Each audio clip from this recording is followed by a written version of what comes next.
Hello everyone, welcome back to my channel. আর আমি হচ্ছি ঝর্ণা। আজকে সকালটা স্টার্ট হয়েছে আমার 9টায়। তারপর আমার সব কিছু খাওয়া দাওয়া করে কাজ করতে আমি 10:30টার দিকে শুরু করেছি। আসলে আমার না এই খিচিবিচি জিনিস পছন্দ না। যেখানকার যে জিনিসটা সেখানে থাকলেই আমার ভালো লাগে। আমি কালকে মায়ের বাড়ি থেকে শ্বশুর বাড়ি এসেছি, আর আজকে সকালবেলায় আমি এই গোছগাছগুলো শুরু করে দিয়েছি।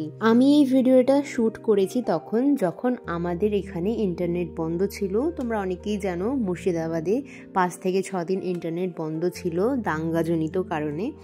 তো আমি সেই সব বিষয়ে যাচ্ছি না। ইন্টারনেট থাকার যেমন কিছু সুফল রয়েছে, তেমন বেশ কিছু কুফলও রয়েছে। আমরা না ইন্টারনেট আসার পর থেকে এতটাই বেশি ফেসবুক, ইনস্টাগ্রামে এতটাই স্ক্রোল করতে ব্যস্ত থাকি যে আমরা আমাদের প্রিয়জনদেরকে ফোন করতে ভুলে যাই। তো যখন ইন্টারনেট বন্ধ হয়ে গেল, কলটাই একমাত্র অপশন ছিল, তখন আমরা না সবাইকে ফোন করেছি, অনেকক্ষণ আড্ডা মেরেছি ফোনে। তারপর একসঙ্গে লুডো খেলা, একসঙ্গে গল্প করা। আমি এই কয়েকদিন বেশ কিছু গাছ লাগিয়েছি, গাছের যত্ন করেছি। তারপর আরও অনেক কিছু করেছি যেটা ইন্টারনেট থাকলে হয়তো পসিবল হতো না। তো আমি এখন সমস্ত কাপড় যেখানকার যেটা সেখানে রেখে দিলাম। আমি ওই আগে যেটা দেখলে ওখানে আমি আমার পরার জামা কাপড় রাখি, আর এই কর্নারটায় আমি রাখি আমাদের বাড়ির চাদরগুলো, যেগুলো রেগুলার ইউজ হয়। আর নতুন চাদরগুলো সেটা আমরা অন্য জায়গাতে রাখি। আর এখানে আছে অনেকগুলো বালিশের কভার। আর এই জামাগুলো দেখছো, এগুলো সমস্ত রিমনের জামা কাপড়। তো আমি সেগুলো তার ঘরে রেখে আসবো। এই বক্সের মধ্যে রয়েছে আমার বেশ কিছু কাপ, যেগুলো আমি মিন্ত্রা থেকে নিয়েছি। তো এই কাপগুলো আমি এখানে রেখে দিয়েছি, কারণ এখন এগুলো আমি ইউজ করব না। এর মধ্যে অনেক কাপ রয়েছে, সবগুলো দেখালাম না, কোনো একদিন তোমাদেরকে দেখাবো। তো এটাও আমি অন্য একটা ঘরে রেখে আসবো। এখন আমি বানাচ্ছি আমার টি কর্নার।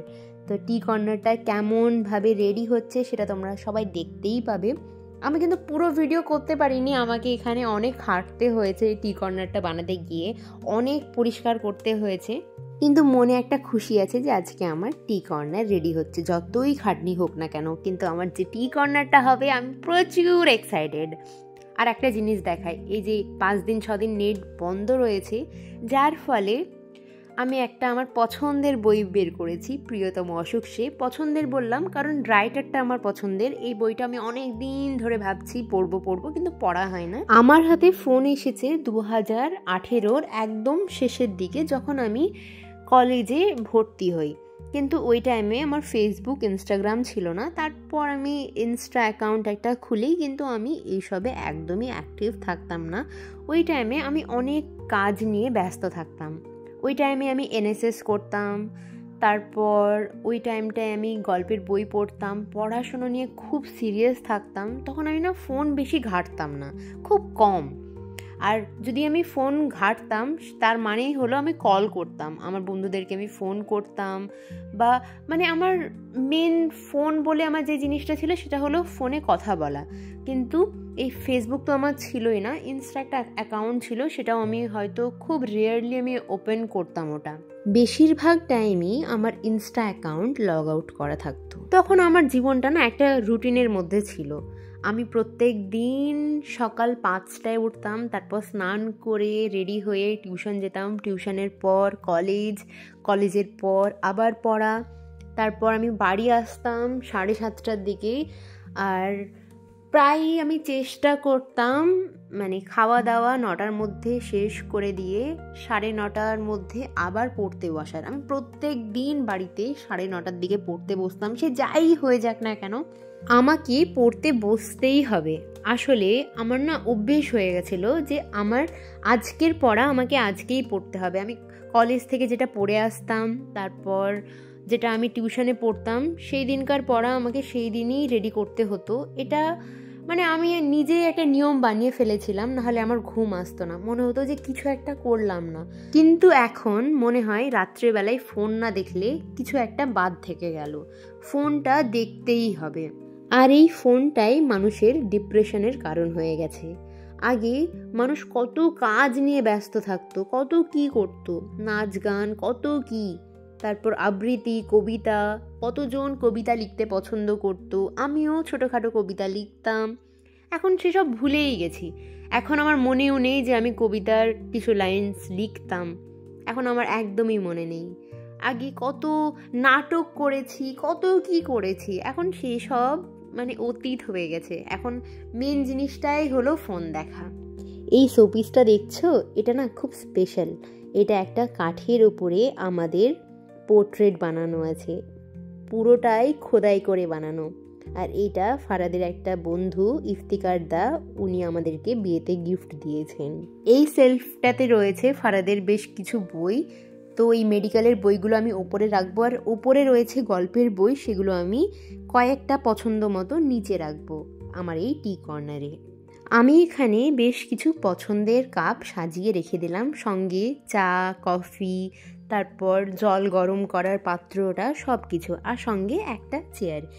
এই চেয়ারটা আমাকে আমার নানুর কথা মনে করিয়ে দেয়, কারণ আমার নানুর বাড়িতে সমস্ত চেয়ার এরম টাইপের ছিল আগে, এখনও আছে। তাই আমি ওনার স্মৃতিতে এই চেয়ারটা এখানে রাখলাম, একটা সেই পুরনো দিনের একটা কমফোর্ট পাওয়ার জন্য।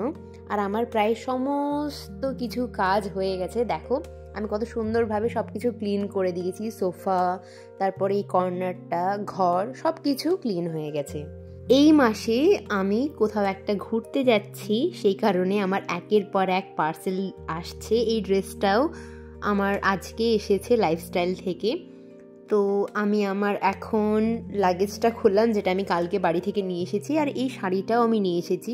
দুদিন পর আমার হাজব্যান্ডের একটা বন্ধুর বিয়ে আছে, তো আমি এই শাড়িটা সেদিন পরতেও পারি আবার না পরতেও পারি, ঠিক নেই, দেখা যাক। আমি একটা অন্য শাড়ির ব্লাউজ বানাতে দিয়েছি, যদি সেটা চলে আসে তাহলে সেটাই পরবো। আর আমি এখন আমার এই শাড়ির আলমারিটা খুললাম, আর সেখানে ওই শাড়িগুলো রেখে দিলাম। সমস্ত কাজ ডান। আর এখন আমার টি কর্নার বা কফি কর্নার বা মিনি ক্যাফে, হোম ক্যাফে, যাই বলি না কেন, সেটা রেডি হয়ে গেছে। তোমরা কি দেখার জন্য এক্সাইটেড? আমি তো প্রচুর এক্সাইটেড তোমাদেরকে দেখানোর জন্য। চলো এবার আমি আমার টি কর্নারটা তোমাদেরকে একবার ঘুরিয়ে দেখাই।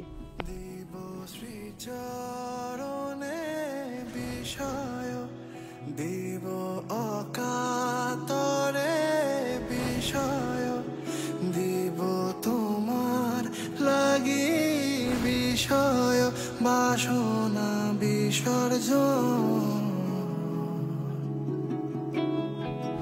মাঝে মাঝে তব দেখা পা